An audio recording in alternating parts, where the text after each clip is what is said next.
नमस्ते मित्रों, जय श्री कृष्ण। पिछले वीडियो में हमने देखा कि गुरु जी श्री परशुराम और गांगेय जी दोनों ने अपने हथियार लेके युद्ध शुरू किया। इसके बारे में अगर आप ज्यादा जानना चाहते हैं तो आई बटन में लिंक दिया है, जाके आप वीडियो देख सकते हैं। इससे आगे क्या हुआ वो हम आज इस वीडियो में देखेंगे। वैशंपाये एण पेर बोल्या, सुन जन में जयराय, विस्तारी तुझने संभळाऊं आद्य परव महिमाय। बन्ने बहु बढ़िया बहु कड़कड़िया, महाविपरीत थई बुद्ध, बाणावड़ियोए बाण लीधा आरंभ कीधु युद्ध। गुरुए नागपास मार्यु बांधवा, तव नाग पैदा थाय, गांगे वे गरुडास्त्र मार्यु ते नागने वीणी खाय।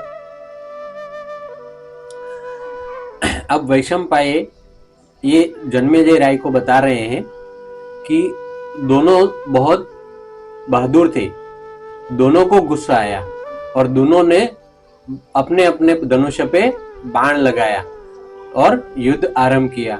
गुरुजी ने पहले नागपाश मंत्र पढ़ के एक बाण मारा तो वो तीर जा रहा था नाग बनके अपने गांगेय की ओर। गांगेय ने तभी एक तीर मार के गरुडास्त्र पढ़ा मंत्र और गरुड़ आके वो नाग को खा गए।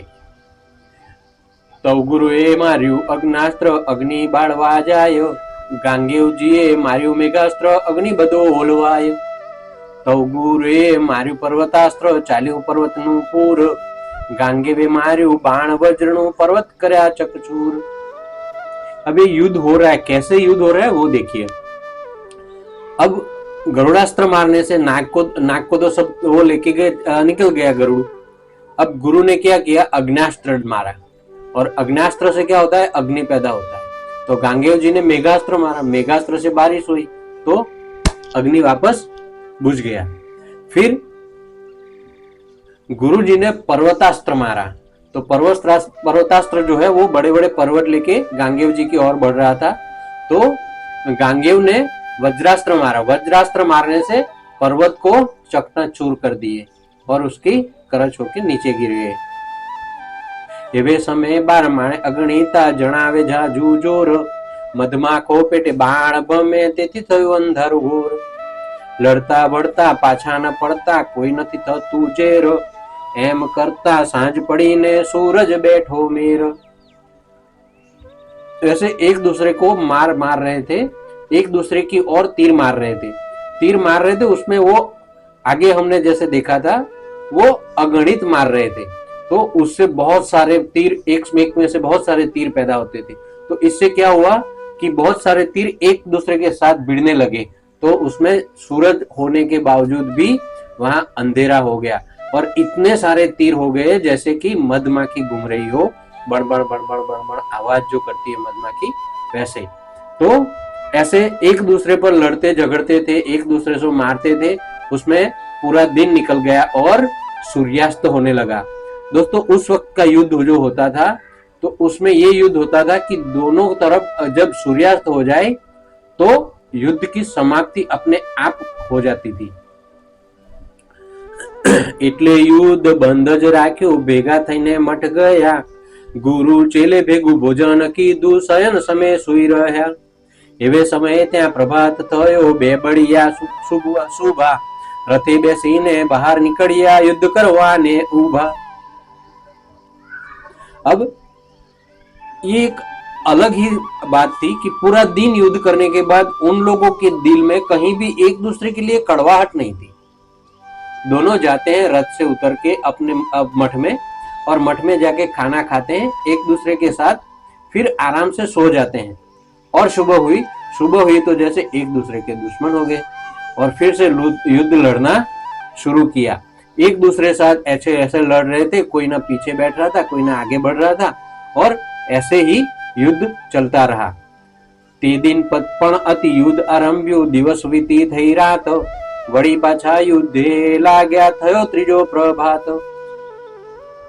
एमने एमनो दिन लड़िया, एने 10मो दिन थायो, તે દિન ગુરુએ મરવું આદર્યું, યુદ્ધે બાજ્યા ત્યાંય। एक दूसरे के साथ लड़ रहे हैं, झगड़ रहे हैं, पर एक दूसरे में से किसी को भी ये नहीं है कि वो पीछे पड़ता हो, वो एक दूसरे को मारने के लिए अड़ी है, उनमें से कोई हार नहीं रहा है। ऐसे ऐसे 9 दिन हो गए, 1 दिन, 2 दिन, 3 दिन, 5 दिन, 7 दिन, 9 दिन हो गए। आज 10वें दिन का युद्ध चालू हुआ। आज गुरुजी ने सोचा कि आज मैं इसको नहीं छोड़ूंगा। दोनों ने युद्ध करना शुरू किया। तो आज परशुराम ने सबसे पहले शुरुआत की। परशुरामे मार्યું वज्रास्त्र रथ ગાંગેવનો ભંગ, પછી અતિ બાણ મારી ગાંગેવનું વીંધી નાખ્યું અંગ, પછી 2 બાણ બળમાં માર્યા દારૂણ દૈવત દાખ્યા, ગાંગેવજીના કરના કાંડા આર પાર વીંધી નાખ્યા। आज गुरुजी बहुत ही गुस्से में थे। 10-10 दिन तक वो युद्ध लड़ रहे थे, पर गांगेव हारने का नाम नहीं ले रहे थे। वो अपनी विद्या का बराबर परिचय दे रहे थे, बराबर परीक्षा दे रहे थे। अब आज गुरुजी को लगा कि ये युद्ध लंबा चलने का कोई मतलब नहीं है, इसलिए गुरुजी ने पहले ही वज्रास्त्र मार के गांगेव का रथ तोड़ दिया। गांगेव का रथ तोड़ दिया और फिर गांगेव को बहुत सारे बाण मार के, बहुत सारे तीर मार के उनके अंग को विंध दिया, उनके पूरे शरीर को विंध दिया, मतलब छिन्न भिन्न कर दिया। फिर 2 बाण जोर से मारे और वो दोनों बाणों से गांगेव जी के दोनों कर के कांडे जे थो ये उसको विंध दिया, आर पार तीर मार दिए।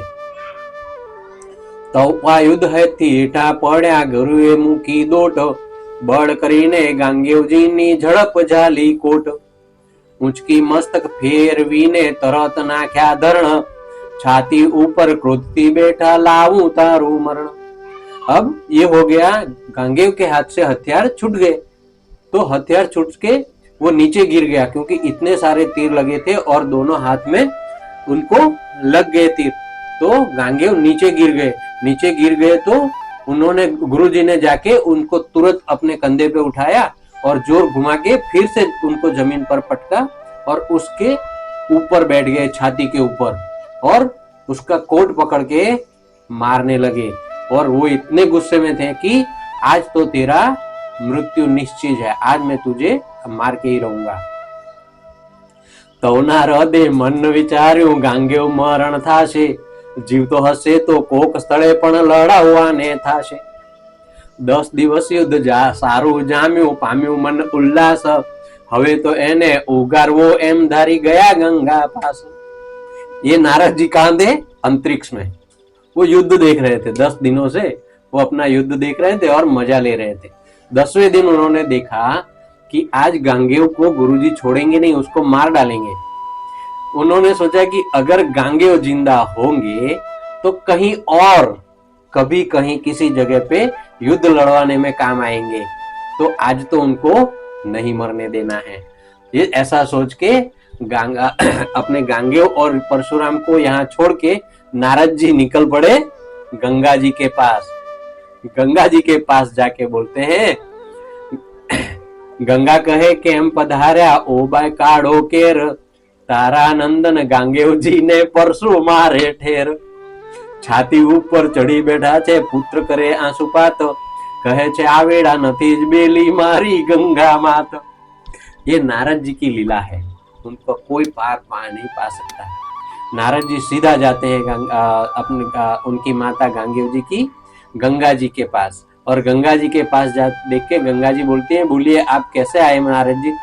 नारद जी बोलते हैं कि तेरे लड़के गांगेव को परशुराम मार रहे हैं, उसके छाती के ऊपर परशुराम बैठे हुए और कभी भी उनको मार सकते हैं, इसलिए मुझे तेरी याद आई और गांगेव तुझे बहुत याद कर रहा है। એવું સાંભળી મને રડવું આવ્યું, કહેવા આવ્યો તુજ પાસ, જાને જઈ ઉગાર પુત્ર નહીં તો થાશે નાશ। તો ગંગાજી સ્વરૂપ ધરીને ગયા ઉદાસ મન સાથ, હા હા કરીને પરશુરામના ગંગાજીએ ઝાલ્યા હાથ। नारद जी बोलते हैं कि ये सुन के मुझे तो ऐसा सुन के रोना आ गया, अब मैं क्या करूं? ये सोच के मैं तेरे पास आ गया। अब तू जा और अपने पुत्र को परशुराम से बचा के लेके आ, नहीं तो परशुराम आज गांगेव का सर्वनाश कर देंगे। तब गंगा जी स्वरूप धरती हैं, गंगा नदी से अपने असल स्वरूप में आती है और जाती है गांगेय जी और परशुराम जहां युद्ध कर रहे थे, युद्ध मैदान में वो प्रकट होती है और गांगेय जी को बचाने के लिए तुरंत परशुराम जी के हाथ पकड़ लेती है। केने मारो मारा पुत्र ने पाताड़ जईशु आप, पची जीवना पाप धोवाशे नहीं ते तम अंगे पाप। सुनी गुरुजी उठीने उभा बोल्या सापनी वाण, जाजेनी जोड़े 10 दिन लड़े त्या जशे तारो प्राण।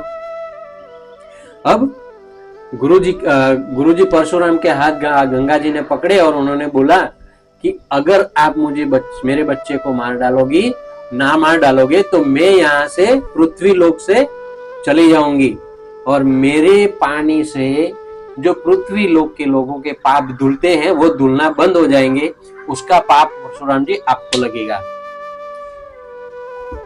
परशुराम जी अपने पृथ्वी लोक का भला चाहते थे, वो गांगेय जी के छोड़ के खड़े हो गए और उन्होंने वहीं के वहीं श्राप दे दिया।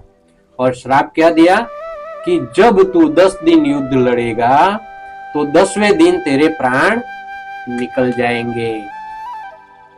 अब गांगेय जी को समझ में आया कि ये क्या हो गया, गंगा जी को भी समझ में आया और परशुराम को भी।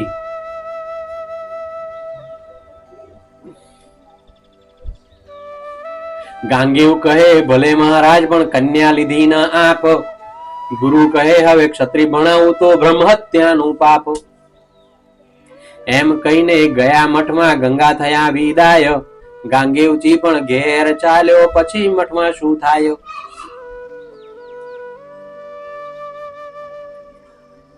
ऐसा गुरुजी श्राप देके अपने मठ की ओर जाने की तैयारी करते हैं। गुरुजी ने वहां पर आज ये प्रण लिया कि अब के बाद अगर मैं क्षत्रिय को पढ़ाऊं तो मुझे ब्रह्म हत्या का पाप, गुरुजी ये ब्रह्म हत्या का पाप का प्रण लेके क्षत्रिय को नहीं पढ़ाने की बात सोच के अपने मठ में जाते हैं और वहां से गंगा जी विदाई होती है और गांगेय जी भी वहां से विदाई होते हैं, पर वहां से कन्या को नहीं लेके जाते हैं। कन्या, काशी नरेश और महारानी वो तीनों मठ में रह जाते हैं। परशुरामे फरसी लीधी पूर्ण प्रगटी छे रीश, वाला मावेर कराव्યું कन्याए छेदू તારું શીશ। તવ કન્યાને કન્યાના મા બાપ નાઠા તેણી વાર, આગે જઈને ઊભા રહીને કર્યો રાજાએ ઉચ્ચાર। परशुराम ये सोच के मठ की तरफ जाते हैं। परशुराम के हाथ में एक परशु था जिसको फरसी बोलते हैं, वो लेके वो मठ में जाते हैं और जहाँ कन्या और काशी नरेश होते हैं। वो सोचते हैं कि कन्या ने हम दोनों गुरु और शिष्य में वैर करवाया, आज मैंने उसको श्राप दिया, मैंने ब्रह्म हत्या ली और मैंने प्रण लिया, तो ये करवाने के लिए कौन जिम्मेदार है? कन्या अंबालिका। तो गुरुजी अपने हाथ में फरसी लेके जाते हैं मठ की ओर और सोचते हैं कि मैं आज जाके कन्या का शीश छेदूंगा। पर ये सुन के, ये जान के कि परशुराम जी फरसी लेके आ रहे हैं, कन्या अपने माता पिता के साथ वहां से भाग जाती हैं और दूर जाके खड़े हो जाते हैं। तब राजा बोलते हैं, क्या बोलते हैं मित्रों, वो हम अगले वीडियो में सुनेंगे। आज हमने देखा कि कई लोग वीडियो देखते हैं हमारे साथ, इस वीडियो उनको पसंद भी आते हैं पर वो शेयर करना भूल जाते हैं, कहीं ना कहीं लाइक करना भूल जाते हैं। मैं आपसे विनती करता हूं कि इस चैनल को सब्सक्राइब जरूर करें और हमारे साथ महाभारत के इस कथा में साथ चलिए। नमस्ते मित्रों, जय श्री कृष्ण।